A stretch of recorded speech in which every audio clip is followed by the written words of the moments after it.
Thank you so much for joining us today, Professor. Can you further explain the impact this election has within the Latino community? I think it's going to be very important for the Latino community. Some of the top issues that Latinos care about are healthcare, the economy. Those have been pulling at the top too for quite a while now, which is understandably because the Latino community has been hit, has been one of the hardest hits with the pandemic. And so, who wins the election at the presidential level, but also in local and state elections at the Senate, all those things are going to have a really big impact on what happens and how the government addresses this crisis that we're on, and that policies that benefit the Latino community actually make it through. And so I think it's really critical. Okay, so why should the Hispanic and Latinos care about voting and making their voice be heard? I think that we live in a democracy, and unless you exercise your voice, you're not heard. And so Latinos, even though we're a growing community, we're still underrepresented in government. And the only way we can address that is by electing more people to office who represent our interests. And the only way that happens is if we vote and we take place and we participate. Right? Without participation, it's hard then to say, well, government doesn't do anything for me. It's like, well, of course it doesn't, because we're not voting in people who represent our interests. And so if we want to be represented, if we want policies that address our concerns and our needs and our community, then we need to engage with the political system. Okay, so what would you say to that eligible voter that is still like on the fence about voting? I would say, voting is, I think, a right and a privilege. And I think we can't waste that voice. There's a lot of people in the US who can't participate for a number of reasons, especially within the Latino community.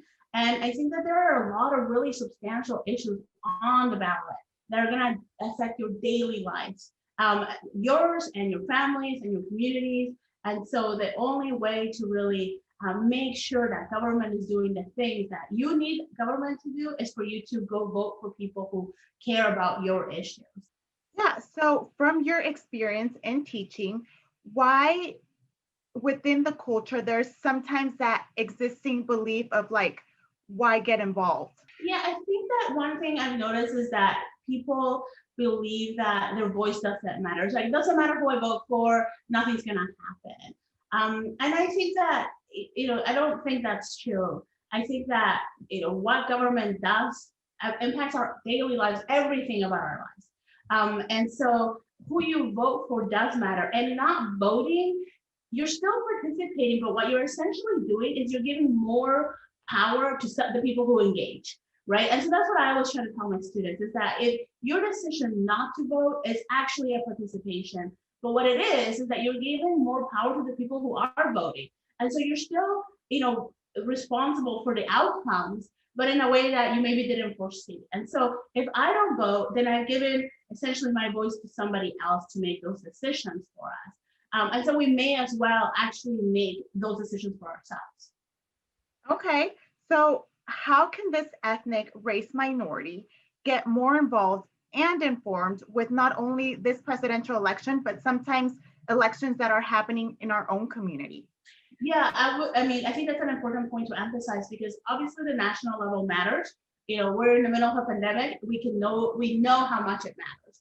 But local elections are really important for our community. And the education board, city council, all those things have a real direct impact on you, on your children, on your family. And so I think that the key is that the parties have still not done a great job of reaching out to the community. But I think that, we shouldn't let that stop us. And so what we need to do is take agency ourselves. And there's lots of organizations in the Latino community who are mobilizing to get us informed, to get us registered. And so maybe it does fall on us to do a little bit of that work. And, maybe in an ideal world, they will reach out to us. But since that's not happening, then we have to do it ourselves. And it does take work. I'm not saying it doesn't, but I think given the outcomes, then I think it's worth that investment of your time to look up some organization that you care about, and see, what are their positions on things, to reach out to organizations like, Mi Familia Vota, and so other things like that do grassroots mobilization of the Latino community. Okay, well, we've been speaking with Professor Anabela España, Associate Professor of the Chicano and Latino American Studies. Once again, thank you, Professor, for joining us today. Thank you for having me.